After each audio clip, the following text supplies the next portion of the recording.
This video is all about how to never clean your chicken coop while fertilizing your yard.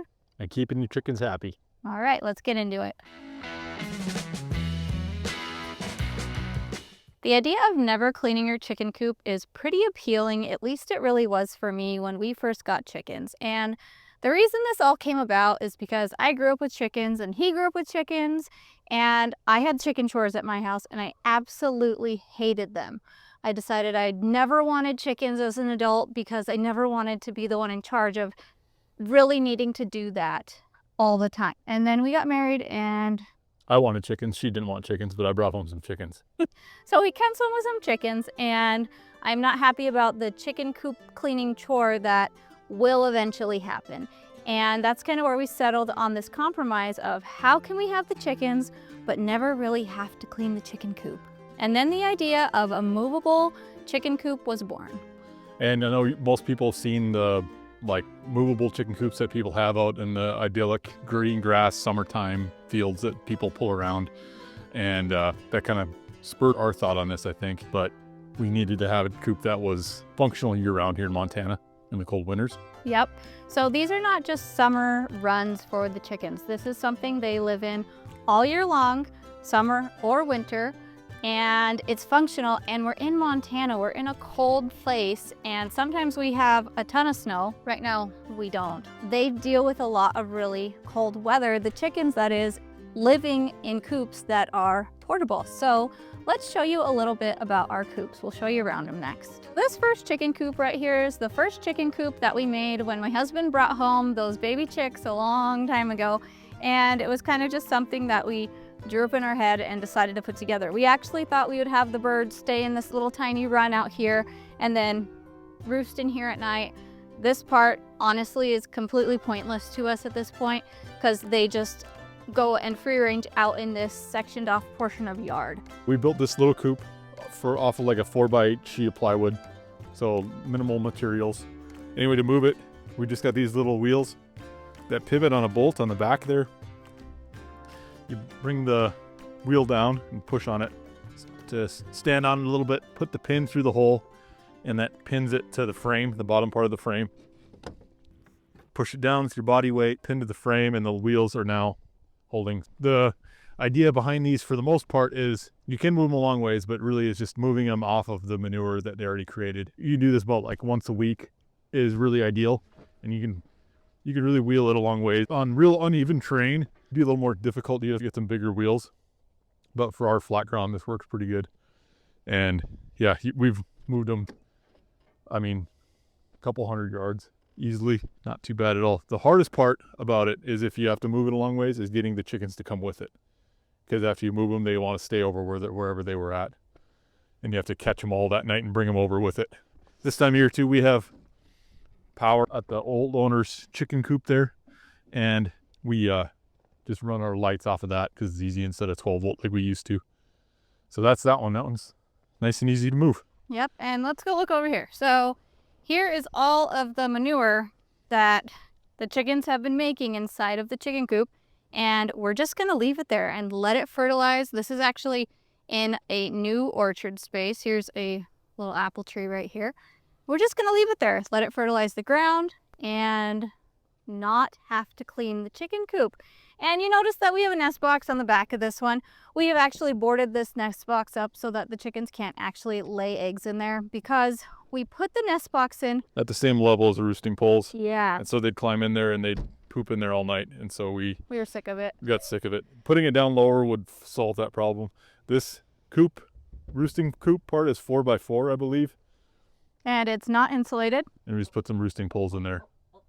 So after we built our first little chicken coop, we got a lot of chickens and we decided that we needed to upgrade and have something a little bit bigger for a bigger amount of chickens. So that's when this chicken coop came about. This chicken coop is insulated. That's the difference between it. It's also an 8-foot by 4-foot frame. So it's like if we were to frame out that entire coop over there with the run, that's the size that this one is. And this thing is big. This thing is heavy with all that insulation in there. Today is the day when we're gonna redo our nesting boxes, so let me show you inside our nesting boxes. This is the one task you have to do with this style of a chicken coop. So You can see nesting boxes are kind of gross. We're having a separate issue with some of our hens eating eggs, which that's something else we're gonna address. And just getting this nice and clean and removing that smell from in here, I think that'll help. And I'll use some fake dud eggs to put in here as well, so that hopefully it deters them a little bit. So real quick, let me grab those few eggs that we have in here. How we go about doing this is we have this board in here that slips off, and then I'm just gonna knock all of the straw off into the chicken coop. And then we're gonna move the chicken coop, and I'm never gonna touch anything gross, and I'm never gonna go inside of the chicken coop. You know, if I wanted to do a little bit better of a job with this, I could also have like a flat scraper of some sort, not just use this board, but this is how I'm gonna do it today. Okay, that side's good enough for me. Slide this back in here, go to our next one. And this chicken coop, we put entirely too many nesting boxes on it. If you had less nesting boxes on your chicken coop, this would be an even simpler task. I will also say that sometimes we are lazy when we redo the nest boxes, and we just put more nest box bedding on top of the other stuff without this scraping step. Okay, she's in. And now we just put in some new. We find with this whole system, one of the big keys to keeping the chickens nice and warm in the winter, because we don't heat these chicken coops. We used to heat these chicken coops, and we have stopped doing it because having enough chickens in there to have enough body heat in there, that really helps keep it nice and warm in there for them. I grew up with a big coop, like a normal coop in Minnesota, and I always felt like our chickens were on like the Shackleton expedition, where they were just like clinging to life, and that we had heaters in there and all that stuff, but the heaters wouldn't heat the whole space because the space was just too big for the dozen chickens or whatever. And I think these coops are much more comfortable for them. So now we're gonna do the same thing to the other side, because we have 2 sets of nest boxes on this coop. We're not gonna bore you with that, then we'll get it moved. This coop's a little more souped up. It's got a lot better wheel system put under it with a lot more steel parts. So we'll get her busted loose and show you how it works. Busted loose from the frozen ground, you mean? You slide the lever, whatever lever system would work for you, over the pipes. Lift it up. Falls right into place. Rocks up.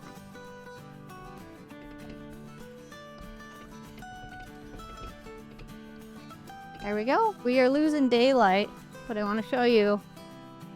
This is what was inside of the coop. It is all covered up by the nest box bedding, so you can't really tell how yucky it was, but there's for sure a lot of manure in there. He's gonna lower our coop back down.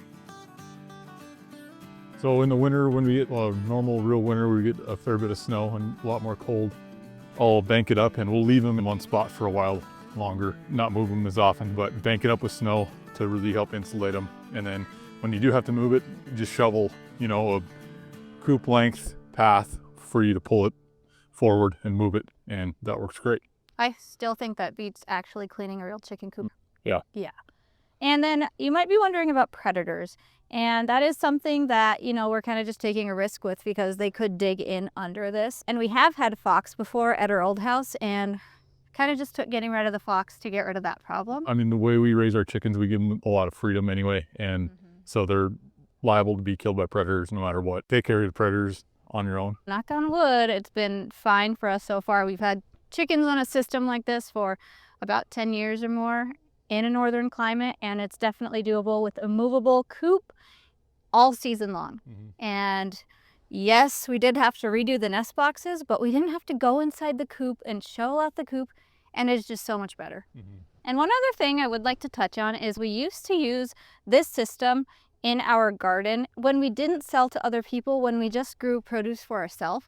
And what we did is we would have this in our garden in the wintertime, and then in the summertime we would move this into a different fenced area that was an orchard that had a lot of grass, and that was such a nice system.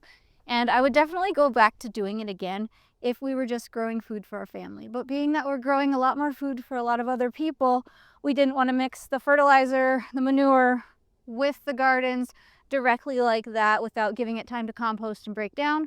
And we're growing at such a big scale now in our garden that this really wouldn't make a dent in the ground like it did at our last house, where our garden was, how big?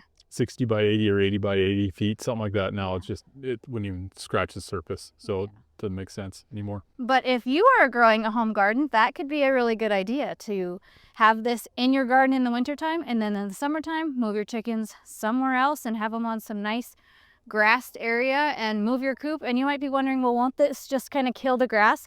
This has actually improved our grass areas when we do have it on grass. If it wasn't snowy right now, I would take you over to another part of the yard and show you when we had some baby chicks inside of a different coop run system, kind of like this. It's greener where they were. That's just a side note if you're growing a garden and you also have chickens. But if you have chickens and you just don't want to ever clean their chicken coop, consider making a movable chicken coop, because it is a really great option and it's helped us so much avoid a very annoying chore. Well, that's it for this video. Hope to see you on the next one, and thanks for watching. Thanks for watching.